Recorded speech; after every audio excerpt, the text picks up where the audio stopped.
saya nak ucapkan minta maaf banyak-banyak. Patutnya takdiran kita selamat kita pada hari ini selepas maghrib. Tetapi dah merancang Allah menentukan.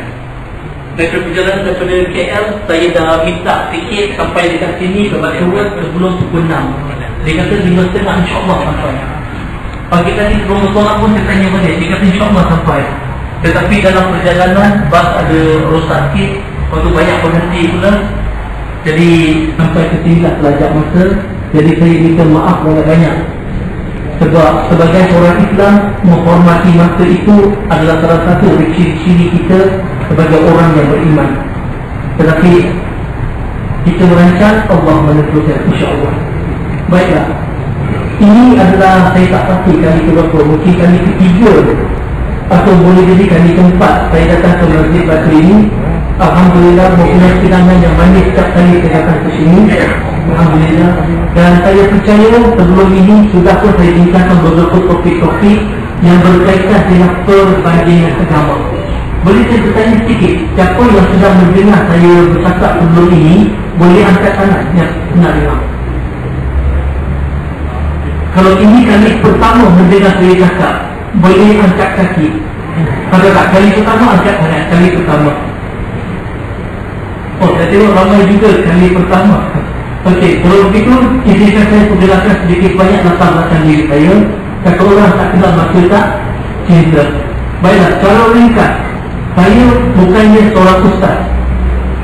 Dan sudah pasti saya bukan ustazah. Saya orang Islam biasa. Orang Islam biasa yang sedang berjuang untuk menjadi seorang mukmin insya-Allah. Bila saya berceramah, saya akan perkenalkan diri saya seperti ini. Yang pertama, untuk maklumkan saya bukan ustaz, itu perkara pertama. Tapi perkara yang lebih penting saya kira ialah bahawa kerja-kerja dakwah bukanlah kerja-kerja ustaz atau imam-imam sahaja. Tetapi kerja dakwah ini adalah tanggungjawab setiap orang Islam. Apabila kita mengucap 2 kalimah syahadah, kita mengaku diri kita orang Islam, maka jatuhlah tanggungjawab atas kita, kewajipan atas kita untuk melakukan kerja-kerja dakwah insyaAllah. Seterusnya, nama saya Syahiri bin Kakulan Komedi dari Kuala Lumpur, bersama-sama dengan sahabat Islamic Media dan juga Yayasan IIS, iaitu Islamic Information and Services Foundation. Saya telah memeluk Islam 14 tahun yang lepas. Dan kebiasaan dalam ceramah-ceramah saya banyak bincangkan tentang perbandingan agama. Bagaimana kita nak berdakwah kepada orang-orang bukan Islam. Kalau berdakwah dengan orang Kristian, kita gunakan Holy Bible sebagai contoh. Kalau kita berdakwah dengan orang Hindu, kita guna kitab Hindu. Kalau berdakwah dengan orang Cina, kalau dia pegang kepada agama Buddha, kita gunakan kitab-kitab daripada agama Buddha, macam sendiri kitab. Kalau dia daripada tahu Islam, mungkin kita refer daripada tahu kecil dan sebagainya. Jadi apabila kita berdakwah dengan seseorang, kita gunakan agama dia bila kita berdakwah. Sebab saya kira berdakwah kepada orang bukan Islam dengan menggunakan kitab-kitab suci dia sebagai permulaan adalah lebih berkesan. Kenapa saya kata begini? Yang pertama sekali, di dalam Al-Quran Allah Subhanahu Wa Taala berfirman di dalam surah Nahl, surah 16 ayat 125, "Qul ila sabili rabbika bil hikmah wa mau'izatil hasanah wa jadilhum billati hiya ahsan." Yang bermaksud, serulah ke semua manusia tanpa kita mengira mereka ini Islam atau bukan Islam. Serulah semua manusia ke jalan Tuhanmu secara bijaksana dan berilah peringatan secara baik, bukan dengan cara kasar, tetapi dengan cara yang baik. Dan kadang-kadang akan berlaku perbahasan, maka berhujahlah dengan jalan yang paling cantik tadi. Jadi Allah Subhanahu Wa Taala memerintahkan kita apabila kita berdakwah tanpa mengira orang Islam atau bukan Islam, sentiasa menggunakan kebijaksanaan, berdakwah dengan cara yang baik. Dan kalau berlaku perbahasan, maka berbahasan dengan jalan yang paling cantik tadi. Jadi jika kita berdakwah dengan orang-orang bukan Islam, kita bukan saja nak menang pemikiran mereka, menang kepala mereka, tetapi kita juga nak menang hati mereka. Not only to win the head, but also to win the heart. Kadang-kadang kita boleh menang dari segi hujah, Tetapi dalam proses kita menyebabkan orang itu semakin benci atau semakin menjauhi agama Islam. Nauzubillah. Kita tidak mahu melakukan begitu. Jadi bagaimana kebiasaan anak kalau kita berdakwah dengan orang bukan Islam sebagai contoh?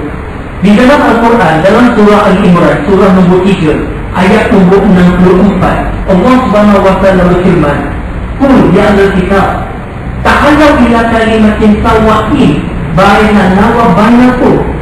Yang bermaksud, katakanlah kepada ahli kita. Bila kita merujuk kepada ahli kita biasanya mengatakan merujuk kepada Nasrani dan Yahudi. Maka katakan kepada ahli kita, ta'allaw, marilah kepada kalimah-kalimah yang bersamaan antara kami dan kamu. Allah perintah kita, apabila kita bercakap dengan ahli kita merujuk kepada persamaan, bukannya perbezaan. Tetapi persamaan yang macam-macam. Allah nabudat illallah, tidak ada yang layak disembah melainkan Allah. Janganlah sekutu suatu apapun dengan Allah, dan janganlah diangkat sebagian dari kamu menjadi Tuhan selain dari Allah. Jadi persamaan yang patut kita rujuk dengan mereka yang bukan beragama Islam adalah menyeru mereka kepada tauhid, menyeru mereka ke jalan Allah Subhanahu wa Ta'ala, menyeru mereka menyembah kepada Allah tanpa mempersekutukan satu apapun dengan Allah Subhanahu wa Ta'ala. Dan memang benar kata Allah Subhanahu wa Ta'ala. Apabila kita mengkaji, sebagai contoh, apabila kita mengkaji Bible adalah kitab suci bagi orang-orang Kristian. Bila kita kaji kitab paling Bible, ada persamaan antara Bible dengan Al-Quran. Ada persamaan. Tuan-tuan dan puan jangan salah faham. Saya tak kata Bible dan Al-Quran sama. Saya tak kata begitu. Antara Al-Quran dan Bible ada banyak perbezaan, tetapi juga ada sedikit persamaan. Jadi bila kita berbincang dengan yang bukan Islam, kita sentiasa menggunakan dengan persamaan itu. Sebab persamaan mudah mereka terima. Saya bagi contoh cara ringkas dulu. Kalau kita kaji Bible sebagai contoh, banyak konsep yang dipegang oleh Kristian, agama Kristian, tidak terdapat dalam Bible. Tidak terdapat. Saya bagi beberapa contoh. Yang pertama sekali, orang Kristian percaya kepada berapa Tuhan? Berapa Tuhan? 3. Mana-mana saya pergi, biasa jawapan yang saya dapat 3 Tuhan. Tetapi kalau kita tanya orang Kristian, awak percaya berapa Tuhan? Dia kata Tuhan itu 1. Orang Kristian tak percaya pada 3 Tuhan. Dia percaya Tuhan itu 1. Tetapi Tuhan yang 1 adalah 3 dalam 1. 3 in 1. Ini disebut sebagai Holy Trinity. Kalau kita baca Bible sebagai contoh, perkataan Trinity tidak ada dalam Bible. Seulang kali lagi, perkataan Trinity tidak ada dalam Bible. Perkataan Trinity ada di dalam Al-Quran. Di dalam Al-Quran, kita ambil contoh surah An-Nisa, surah 4, ayat 171. Allah Subhanahu wa Ta'ala berfirman yang bermaksud, jangan sebut Trinity, lebih baik bagi kamu. Surah Maidah, surah nombor 5, ayat 33. Allah Subhanahu wa Ta'ala berfirman, mereka melakukan kufur siapa-siapa yang percaya kepada Trinity. Trinity disebut dalam Quran, tetapi dalam bentuk penafian. Perkataan Trinity tak ada dalam Bible. Apa di Trinity? Yang gereja sebut Trinity, dia sebut God the Father, God the Son, God the Holy Spirit. Not 3 God, but 1 God. Father the person, Son the person, Holy Spirit the person. Not 3 person, but 1 person. Tuhan Bapa, Tuhan Anak, Tuhan Ruhul Kudus. Bukan 3 Tuhan, tetapi 1 Tuhan. Boleh faham tak? Saya sampai sekarang tak faham. 1 campur 1 campur 1 jadi 1. Ini kepercayaan Kristian. Tuhan Bapa, Tuhan Anak, Tuhan Ruhul Kudus. Berapa Tuhan? 1. Baru hari Isnin lepas, kami bawa rombongan orang Islam pergi ke gereja hari Isnin lepas. Kita buat program, baru-baru ini adalah Jabatan Agama Islam Wilayah, Jabatan Agama Selangor, dan hari Isnin depan Islamic Outreach Abdi. Mereka nak buat lawatan ke gereja, memanggil saya tolonglah uruskan lawatan ini. Kita buat lawatan, pergi dekat gereja, dia tunjuk ajaran-ajaran Kristian, kemudian dialog dengan padri.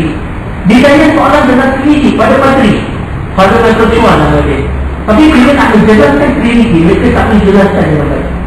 Tak boleh.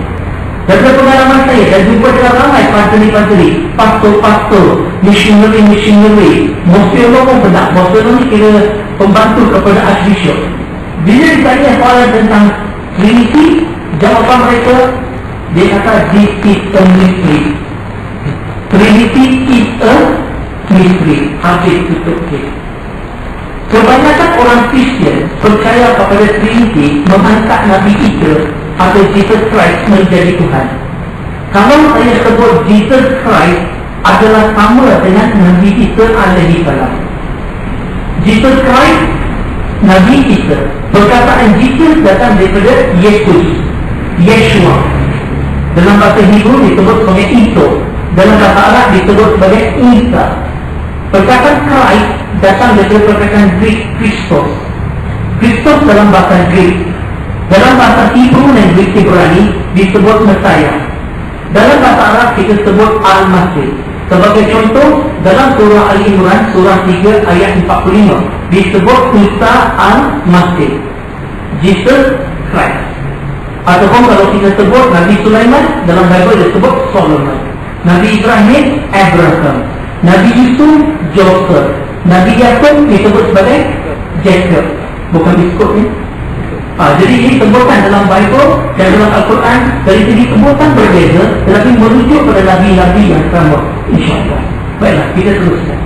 Kebanyakan orang Kristian mengangkat Jesus Christ menjadi Tuhan. Kebanyakan. Kalau kita kaji Bible, okey, jangan salah faham, bukan saya tak mau guna Quran. Kalau saya guna Quran, adakah orang Kristian mau terima apa yang saya cakap? Mereka tak mau terima. Tetapi kalau saya guna Bible sebagai permulaan, suka tak suka, mereka kena terima apa kata Bible. Di dalam Bible tidak ada satu ayat pun secara jelas Jesus mengatakan dirinya Tuhan atau suruh orang sembah dia sebagai Tuhan. Tidak ada. Sebaliknya, banyak ayat di dalam Bible Jesus mengaku dirinya bukan Tuhan. Saya bagi contoh, tuan-tuan dan puan. Gospel of John chapter 14 verse number 28 di dalam Bible, Jesus sebut, my Father is greater than I. Artinya Tuhan Bapa lebih besar dari saya. Ini adalah bukti Jesus bukan Tuhan. Sebab kalau Jesus Tuhan, dia akan sebut Tuhan Bapa dan saya sama-sama besar. Sebab sifat Tuhan tidak boleh ada benda lain lebih besar dari Tuhan. Betul? Tetapi bila Jesus kata my Father is greater than I, automatic Jesus bukan Tuhan. Kita ambil contoh lain. Kita ambil beberapa contoh lain. Dalam Gospel of Luke chapter 11 verse 20 di dalam Bible, Jesus sebut, I by the finger of God cast out devil. Bukan dengan sendiri, tetapi dengan pertolongan Tuhan. Serupa Gospel of Matthew chapter 12 verse 28, I cast out devil by the Spirit of God. Artinya Jesus melakukan mukjizat dengan izin Allah, dengan pertolongan Allah, bukan dengan sendiri. Ini terupa seperti mana disebut di dalam Al-Quran, dalam surah Ma'idah, surah nombor 5 ayat nombor 110. Sebagai orang Islam kita percaya Nabi Isa menyembuhkan orang yang sakit kusta, orang buta diculik boleh lihat, orang mati dihidupkan dengan izin Allah Subhanahu wa Ta'ala. Bible pun cakap begitu. Malah lebih jelas lagi, Gospel of John chapter 5 verse number 30, Jesus sebut dalam Bible, I by my own self can do nothing. Yang bermaksud saya dengan sendiri tak boleh buat apa-apa pun. Kalau Jesus Tuhan, kenapa Jesus kata dia tak boleh buat apa-apa? Adakah Tuhan akan bercakap begini, saya tak boleh buat apa-apa pun? Adakah itu bahasa Tuhan? Tidak. Tetapi dalam Bible Jesus sebut begini, tuan-tuan dan puan-puan dirahmati Allah Subhanahu wa Ta'ala, lebih kurang 9 tahun yang lepas, Ada satu orang Kristian, masa tu dia datang ke kedai sahabat Islam ni dengan fotostik. Sambil dia fotostik, saya tahu mulalah berdakwah tentang Islam. Tetapi dia berkeras, dia kata Jesus adalah Tuhan. Maka saya tanya dia balik, kalau benar Jesus itu Tuhan, kenapakah Jesus di dalam Bible mengaku dia tak boleh buat apa-apa? Dia jawab, mana ada Jesus cakap macam tu? Saya pun tanya dia, dalam Bible Jesus tak cakap. Dia kata tak ada, dalam Bible tak ada cakap. Saya tanya dia balik, which Bible dia nak saya akan tunjukkan? Dia nak Bible berarti apa? Sebab Bible ni ada banyak jenis. Yang saya pegang ni Gideon Bible. Ada King James Bible, New King James Version, New International Version, Living Translation, ataupun di Douay Bible, New American Bible, New Jerusalem Bible, Scofield Bible, Good News Bible. Bible apa ni nak? Kalau tuan-tuan datang ke rumah saya, ada banyak Bible dari Al-Quran. Bukan kita suka Bible, jangan salah faham. Bible ni banyak version. Saya Bible apa ni nak? Kita buka Bible, Gospel of John, chapter 5, verse number 30. Buka Bible, saya bagi dekat dia, tolong baca. Dia pun baca. Masa dia baca tu, dia berdiri. Sambil baca, dia tertutup, dia garu kepala dia. Saya yakin kepala dia tak gatal. Sebab dia duduk, saya nampak kepala dia tak ada timbul. Mungkin dia pakai shampoo 3-in-1. Jadi kita ni boleh, dalam Bible, ada tak Jesus kata dia tak boleh buat apa-apa? Dia baca, dia kata ada. Sekarang apa jawapan awak? Dia kata, oh, Brother Syah, saya sebenarnya tak pandai agama Kristian. Saya tahu sikit-sikit saja. Soalan ini kena tanya dengan Padri. Saya pun cakap, okey, awak tanya dengan Padri, nanti Padri bagi jawapan, awak pergi ke saya. Dia kata, okey. Dan 9 tahun saya tunggu, tak datang-datang. Sebenarnya, Padri pun tak boleh jawab. Ini bukan soal siapa pandai, siapa tak pandai. Bukan soal itu. Islam agama hak. Tetapi agama lain selain dari Islam, termasuklah Kristian, berdasar kepada batil. Kerana ia berdasar pada batil, bukan mudah. Bila kita hujah hak dengan batil, batil akan hancur. Dalam surah Isra, surah 17 ayat 81, Allah Subhanahu wa taala berfirman yang bermaksud, katakan hak sudah sampai dan batil akan hancur. Batil sifat semula jadi akan hancur. Dalam surah Al-Baqarah, surah nombor 2 ayat 256, Allah Subhanahu wa taala berfirman, la ikrah hafidin, tidak ada paksaan dalam agama.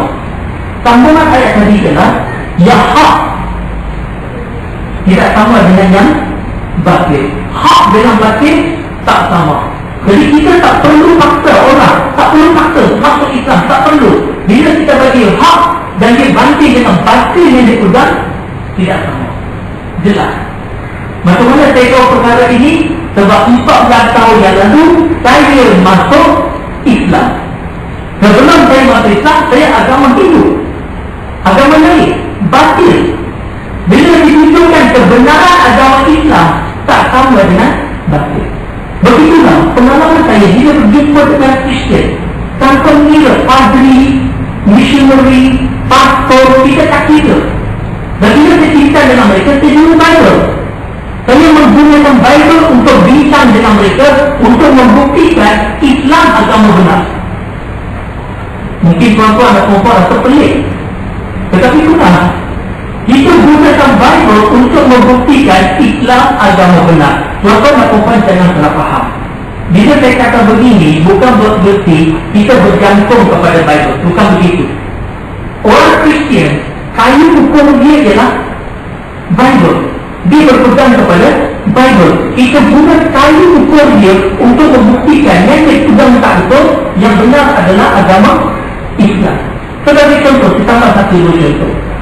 Di dalam Bible, kalau kita baca Bible, Gospel of Matthew, chapter 26, verse number 39, disebut dalam Bible, he, Jesus, went a little further and fall his face unto the ground, and he prayed, O Father in the heaven, please let this cup pass away from me, yet not as I will, but as our will be done. Pendek kata, Jesus sembahyang, Jesus pray. Dalam Bible, Jesus sembahyang. Sembahyang pada siapa?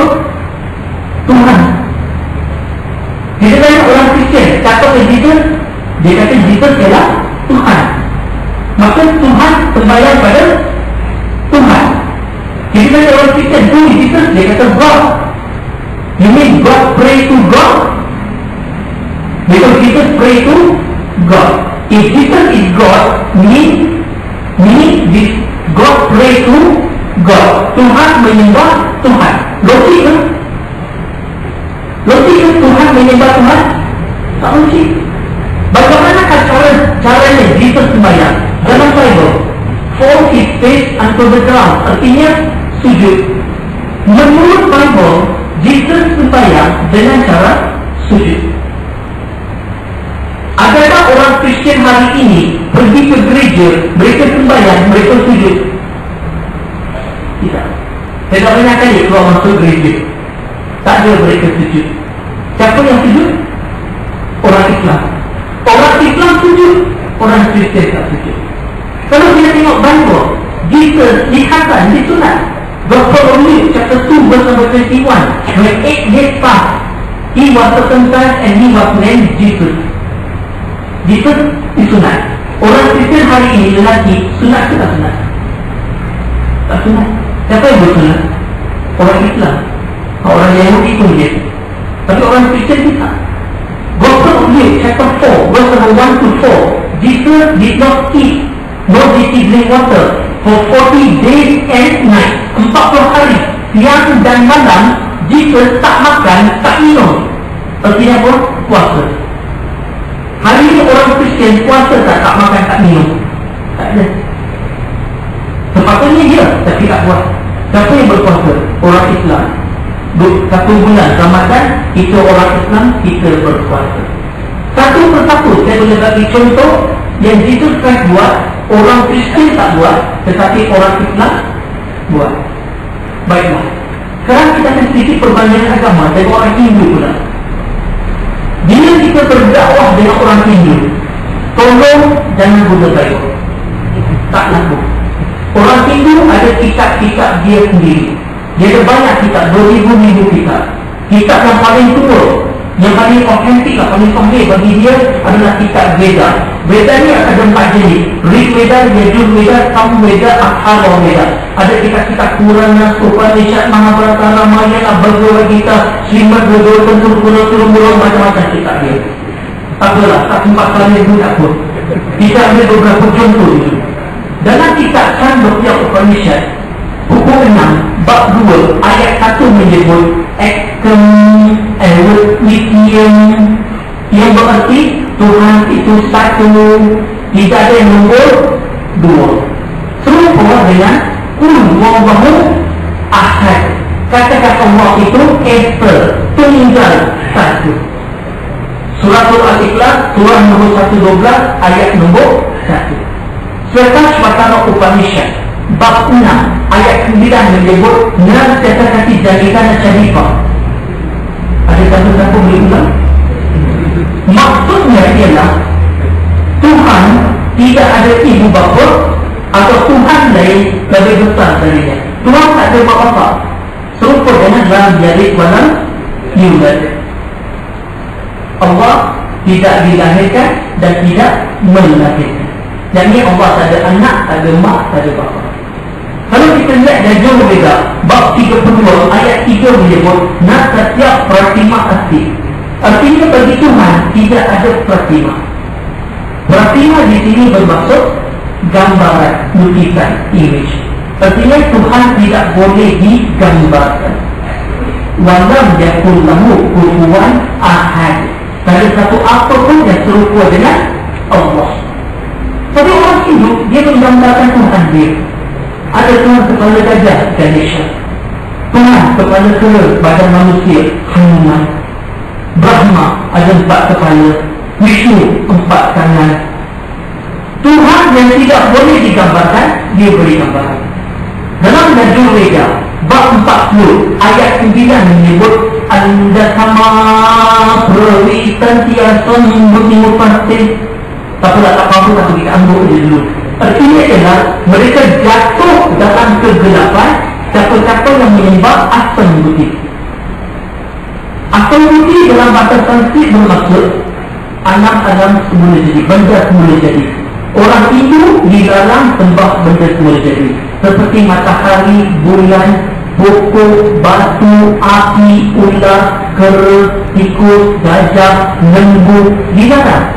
Dilarang sembah benda-benda semula jadi. Ayat ini tangguh. Dia kata kalau sembah sang bukti, lagi terus jatuh dalam kegelapan. Apa itu sang bukti? Benda yang dibuat dengan tangan manusia. Contohnya seperti patung berhala. Orang Hindu dilarang dalam kitab dia menyembah patung berhala. Tapi hari ini dia buat patung monogam yang paling besar di dunia, di Batu Kif. Kalau kitab mengajar lain, amalan lain. Orang Kristian pun sama. Apa yang orang Kristian amal, apa yang padri ajar, apa yang gereja ajar, bukan menurut Bible. Orang Hindu pun beramal bergantung kepada apa kami yang mengajar mereka. Jadi berkaji kitab-kitab yang lama, kitab yang asal, kitab yang awal, kitab gereja, kitab Upanishad sebagai contoh yang menjurus kepada tauhid. Selagi satu lagi dalam agama Hindu, doa yang sangat cantik dalam kitabnya Brahma of